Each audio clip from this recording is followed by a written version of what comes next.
We're going to talk about how to go public. This is viable for you right now. Your project down the road could be viable for a public thing down the road. Not now, but down the road. Private placements versus public offerings. Private placements meaning that you're raising private money, which some of you are already doing.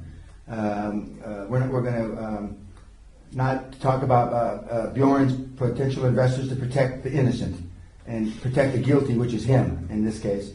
But I mean, but whether you're raising money in the private arena correctly or not, you know, are you using private placement memorandums, or are you just having your buddies, your mates, put in a few dollars or euros, etc., and what kind of agreements they are. Most deals are funded initially, as I've told you, through friends, fools, and families, to begin with.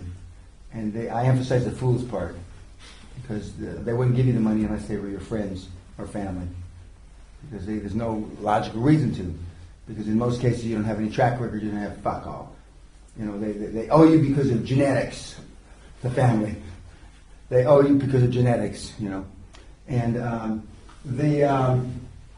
in this instance right now, private placement money or private money is where you are sitting, except for Stefan perhaps. You need a financial advisor, securities lawyer. Well, if you got a good securities lawyer, then a financial advisor to me is a different thing. Financial advisor is where you put your money, how do you structure your assets. Should you have geographic distribution? Should you have more debt, more equity, that kind of thing? That's not what we're going to talk about, a financial advisor. Most of you don't have enough money to have a financial advisor. But do you need a securities lawyer? Well, if you're going to do a private placement memorandum, and what do they call them in Germany? They call them PPMs. They don't call them PPMs. What do they call them? Yeah, PPM. They do call them PPMs. Okay. Okay. Well, then you need a lawyer that knows how to do that. Put it together, so you're doing it legally. And then investment bankers, merchant bankers, which there aren't very many of left. Merchant bankers is where they put their own money up at risk. Investment bank, like UBS, ING have investment banking divisions, although they're also commercial banks because they collect money. And stockbrokers, and normally the big banks now all have stock brokerage divisions within the investment bank, and the investment bank is within the big commercial bank. There's big exchanges, small exchanges. I already told you yesterday or the day before that the Amsterdam Beurs was the first stock exchange ever, and it started making trades for tulips in the tulip scandal, balloon, hyperinflation of the 1530s, 35, around that time frame. And of course there's a Beurs in Frankfurt, and there's stock exchanges every place, all over the place. And some of the stock exchanges are considered penny stock exchanges. Excuse me, like the Denver Stock Exchange for years and years and years, and the Vancouver Stock Exchange in Canada for years and years were considered lesser exchanges because you could get all kinds of scammy deals too. And now there's other lesser exchanges in different parts of the world. And one of the things that I've told you, no matter what your deal is, you can get it funded someplace if you go to enough people. Well, it may not be in Germany you can fund your deal. It may be in Australia and vice versa. And the norm is you stay in your own backyard to look for money. And the one thing that I discovered many, many years ago, early in my career, that deals sound better when they're from afar, when you travel with a briefcase. And there was a book written back in the 70s, Winning Through Intimidation, that I suggest that you read if you haven't read. And then there was another book, Springer, what the hell was his name? Anyway, I can't remember the author's name, but he wrote another book about 6 or 8 years later. It was a refined Winning Through Intimidation. But basically, if you come more than 200 miles with a briefcase, you're an expert. More than 200 miles with a briefcase, you're an expert. And I used to do the same thing. I used to get on planes, never spend the night, or I used to tell people, I'm going to be in the neighborhood. I'd like to come by and see you. And I wasn't lying because I am going to be in the neighborhood. I didn't tell him I was coming just to see him, but I'm going to be in the neighborhood. But it works. And people will make time in their diaries and their schedules for you, surprisingly, and it still works today. It still works. I just got a phone call. Thumb was telling me when we're coming here, there's a guy named Joe who called me up. He says, I met you 5 years ago in Panama. I met a lot of people in Panama, most of which were crooks. But I used to have a mentee down there, and I was in New York City, because I told him, Panama, if you want to be on the slippery side of life, Panama's a great place. And I'm not saying there aren't a lot of honest people there, and there's a lot of legitimate estate planning and that kind of stuff. But if you want to lock horn with the big boys, and you want to really know if your dick's as big as everybody else, go to New York. And he's in New York now. He's in New York. Matt's in New York. This guy's name's Matt. Well, this guy called me and says, I'd like to come by and buy you a drink. Now, if he didn't really. It's tough to buy me a drink here, so I don't know if he planned to take me 4 or 5 miles down the road to a place to buy a drink. But I told them, have him remind me, refresh my memory who he is, because there's a few guys down there that I really wouldn't mind seeing again, and it's a source of a lot of money. Panama, a lot of people hide money there, and the interesting thing about it, of course, that's if you've seen the movie Blow, B-L-O-W, it's about a drug kingpin. Put all his money in Panama, and then when he came down to collect it, hundreds of millions. Yeah. Noriega had taken all the money out of the bank, and so Noriega, all these crooks and honest people that had put cash in those banks, it was all gone because Noriega nationalized the bank and took it all. So but I mean the banking system is significantly more strong than it was in Noriega's days. Foreign financial institutions, banks, a lot of people don't understand that insurance companies are a great source of capital. They really have all the money, And a lot of insurance companies own big financial institutions now. And just as Bro Kump went down to Florida to get, $55 million from an insurance company right across the street from SDI around the Grand, not across the river actually. But a lot of people, there's a lot of insurance companies that have tremendous funds, and they have funds, and sometimes they have incubator funds. Incubator funds meaning that they, especially for high tech, they invest money knowing that it's going to be many years, and they understand second, third, fourth, fifth rounds of financing to make things work. But insurance companies are a great source of money. And of course, not many people understand that you can go to pension funds. Pension funds are a great source of capital. And of course, investors and existing shareholders. I've gone into a lot of deals where I say, they bring me in not as a white knight, because I'm a lot of things, but I'm not currently considered a white knight. A white knight meaning a guy that's going to do a deal that's good for the shareholders. And good for the management. Yeah, good for the management. I'm not normally that guy. But I tell the existing shareholders, hey, listen, you don't want to lose all your equity. Are you willing to pony up more money? Are you willing to put up more money? I already put money up for 25 years. After we get through all that shit, are you willing to put up more money? Because we're more likely to be able to structure a deal where your equity has some value if you put up the money than if I put up the money or somebody else puts up the money when we just wipe you clean. Because when we come in and we do these deals, we try our very best to wipe all equity clean down to zero and all debt where we can down to zero. And debt supersedes equity, okay? And then there's various forms of debt, and we're not going to talk about that. But and sometimes the big guys will say, well, I don't lose all my equity. Yeah, how much money do we need to recapitalize this? And so, but the existing shareholders are often a good source of capital. And of course, I was referring to foreign financial institutions, but I mean U.S. financial institutions and the U.S. guys. In recent years, it's become more prevalent that they come to go to foreign banks and vice versa. But I mean, 20 years ago, if you were in Germany, you stayed in Germany. And I'm sure most of the deals that you're looking at for the German guys, except for Stefan, you're looking at German institutions. You're not going outside the box. You may go to the Netherlands because they're across not a river. What separates Germany from Holland? Nothing? Water. Nothing more. Nothing. Okay. Okay, so you may just go across the border to it's interesting that the Dutch have funded a lot of German deals, and so have the Austrians. So it's interesting that you seem to get the best deals in other countries, which believe to be familiar with the details of the German market, and to a certain extent they are, but they have maybe not seen as many downsides as some of the Germans, or as many problems as the Germans have had. So it's interesting. It's sometimes good to go across the border. Yeah. And well, that's not much different than getting in a car or a plane and going 200 kilometers with a briefcase with your deal.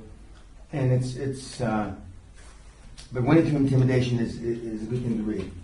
And of course, in America, they have the same things: the shareholders, the pension funds, etc.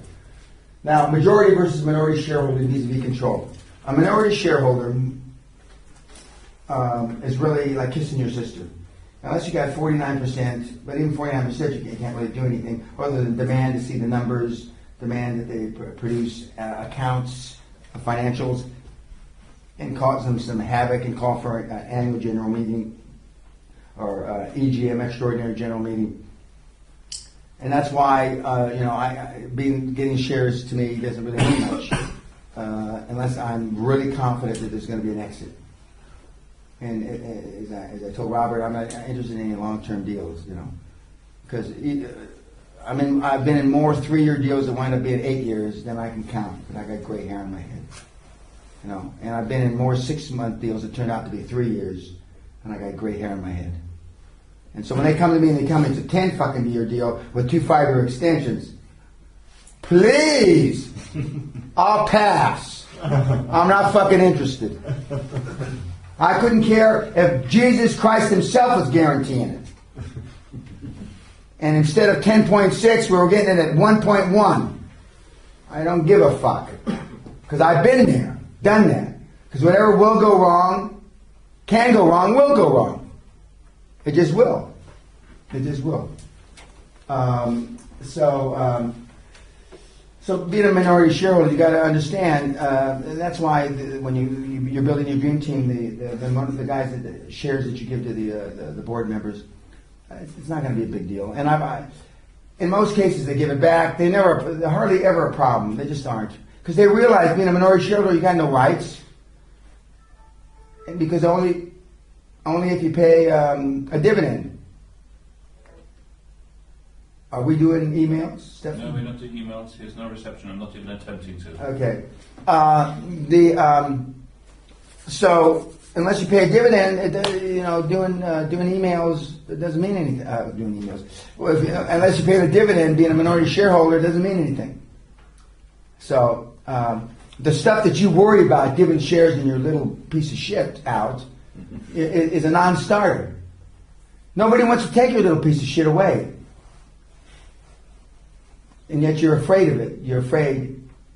I know, of course, Robert. Of course, to every fucking thing. Of course. But I mean, that's why you haven't given any shares away in your deal, because then you wouldn't have to be doing everything yourself, like you are right now. You're a one-man band or maybe a two-man band, and that's it. You're like 2 men in a push cart. This peasant in the trial that you hit. These are you guys. These are the Germans pushing their fucking cart down the. You're not even on the Autobahn. You're on fuck you Strasse. Pushing the car. That's you. What's your fucking future? There isn't any. Dark side of equity funding. The dark side of equity funding is if you bring a lot of shareholders in, and you're still the managing partner or the managing limited partner, whatever you want to call it. I mean, they don't have I don't believe in Germany they don't have a class action, do they? It's very limited, not in this. Okay, in the United States, you have class action and cause you a lot of problems. And I've had that problem from time to time. But the dark side is that ultimately, when you give away equity, and then if you go public, and you're a minority, invariably you're going to get thrown out. Not always. Fred Smith's still there. American Express. Federal Express, excuse me. He's still there. 40 years, more or less, 40 years. But for the most part, you're going to get tossed out or put in a minority position that you don't like. But the other side of it is you're going to have a bunch of in your account, your share account, you're going to have a lot of shares and a lot of value. So, why are you there? Are you there to build a dynasty? Or are you there to make money? If you're there to make money, it shouldn't bother you. But I've seen pride of authorship. A deal that Robert or Bjorn or Michael started from its infancy, nurtured, burped it, put diapers on it, and now it's up, you can't let go. You can't let go. Now I'm going to say something that I've never had an audience that's predominantly from the fatherland, but this is an analogy I make. I've seen pride of authorship kill more deals than Hitler killed Jews during the fucking war. Pride of authorship kills more fucking deals than anything in my almost 40-year career. They can't let fucking go. And they come up with all these fucking reasons why they can't. Oh, of course, because I'm going to stay in Fuckau by the Austrian border, and I'm going to build electro fuck fans, and it's going to be small, and I'll have the security. Or I want to turn it over to my sons. Or I want to keep it as an annuity for when I retire. Or. But at the end of the day, it's pride of authorship. You can't fucking let go. You can't let go. The only solace I have after being thrown out of Great Western, it is currently the part of Parker Drilling, which is a New York Stock Exchange member firm, because the assets got bought up eventually by Parker Drilling, based in Denver, Colorado. So when I was there a number of years ago, when I walked through the offices, I looked, some of the furniture looked familiar to me, a couple of the paintings looked familiar to me, because they used to, now they're not in the CEO's office like they were when I was there, but they're in the hall going on the way to the boardroom. So I can see some of the remnants, and of course some of the assets they still own, are still producing oil and gas, etc. But it's pride of authorship. You don't want to let it go. You don't want to let it go. Okay.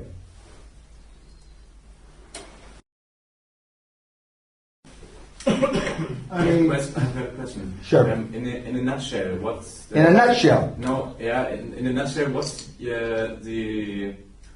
what's your facts to decide whether a deal could be public or in a private company? So which deals, which kind of deals? It's almost always size. Okay, and where does I mean, it depends. I mean, a deal to 10 million, you can take a 10 million revenue thing public on the AIM exchange. It's normally size. And there's different exchanges now. And there's even a littler exchange in London now below AIM, and I forget what it's called. Something. There's a tertiary market now. I don't know what it's called. I've never done any deals on even AIM, but I mean, it's market size. Most bourses have a secondary market. Some bourses even have a tertiary, a third market. But it's size.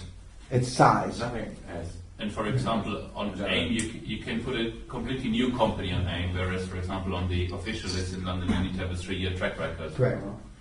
And then your requirements are also different. So, for example, how quickly you have to publish accounts, and whether you have to publish quarterly or half-annual account and so on. Yeah, but that's not in a nutshell. It's just looking at the deal and saying, this is a deal, be able to publish. Okay, it's got 10 million in revenue, and I can control the shareholder base. It's possible. Because why were the shareholders going to let you put something? What do they need? Fucking Bjorn. Is that spelled like Bjorn Borg? Sam Bjorn? Yeah, it's normally in Germany it's Björn. It's the O with the 2 dots on it. So, but it's not okay. Björn. Well, you're not Borg. So, what the fuck do I need him for? I'll take it public myself. What value are you going to add to the transaction? Nothing. So why the fuck do they need you?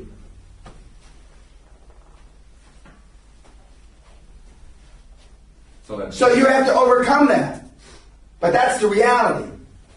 And to your communication skills, to your dream team, to yada, yada, yada, you show them that I do have that. Sometimes they will say, it's not just worth the hassle to me.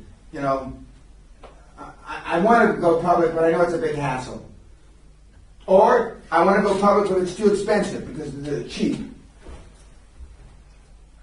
So you got to come up with a reason why, if it's already sitting there like a bird's nest on the ground, why they should let you take control of it to take it public. You got to have a reason. It's not just, oh, sure, that sounds like a great idea. I've never thought of that before.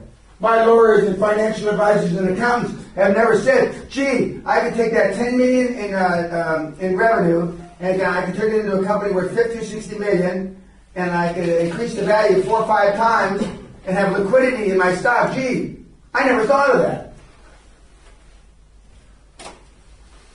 And even a moron, they've all thought of it. Yeah. 3 questions. So, you know, the impaler, although I don't do it, I'm thinking of changing it to questions all at the end of the day. So then when the guy asks a question, you can get up and leave, you know, as opposed to have to listen to all this shit. Go ahead. Okay, first. Can you list all the methods and possibilities that you have seen for taking a company public? No, I can't. There's not enough time. I mean, There's thousands. well, I don't know, some comments. I know you don't know. I do know. There's thousands. That's what I came to. Oh, well, I don't have the. I didn't take your money to list you the 45,000 things that I know about taking a company public. That's not why you're here. Top 5. I mean, you would have paid 250 grand. I mean, instead of the mincely whatever I forget you paid.